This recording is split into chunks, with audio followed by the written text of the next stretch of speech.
Reality as we know it is a complete fabrication, at least according to groundbreaking neuroscience research, that's turning everything we thought we knew about consciousness upside down. That's quite a bold statement. What exactly are you suggesting? Well, recent studies have shown that everything we experience, from the colors we see to the sounds we hear, isn't actually being recorded by our brains, but actively constructed moment by moment. And here's the kicker, up to 50% of what we remember never even happened.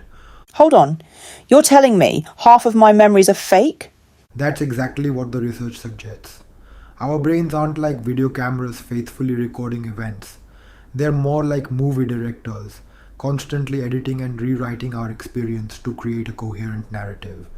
But surely there must be some objective reality out there. I mean, when I touch this table, it feels pretty real to me. That's where it gets fascinating.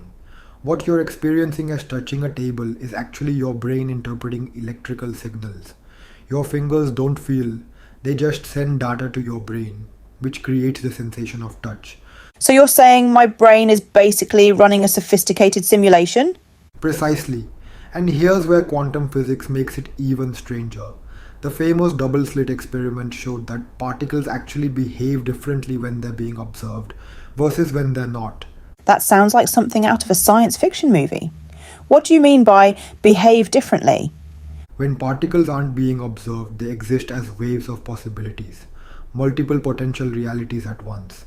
But the moment we observe them, they collapse into a single definite state. It's like reality itself responds to consciousness. You know what's really wild about this? It almost validates what ancient philosophers have been saying for thousands of years. Exactly. Ancient wisdom traditions have long claimed that reality is more like a dream than a fixed objective thing. Now modern science is catching up to what mystics have been saying all along. But what are the practical implications of all this?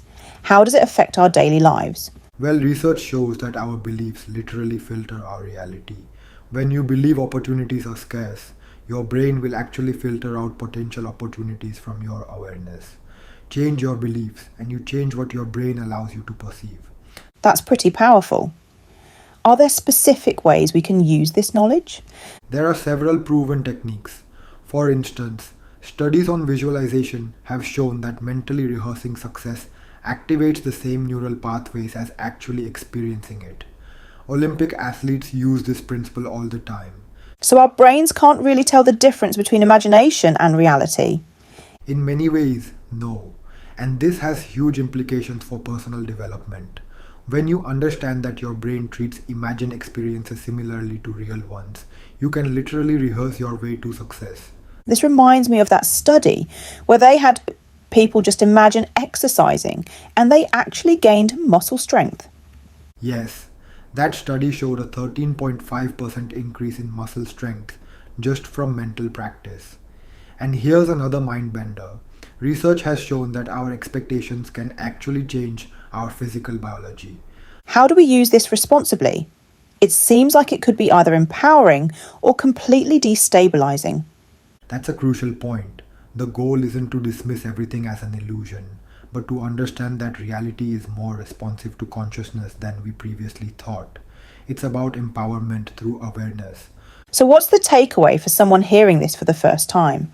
I'd say the key insight is that we're not passive observers of reality.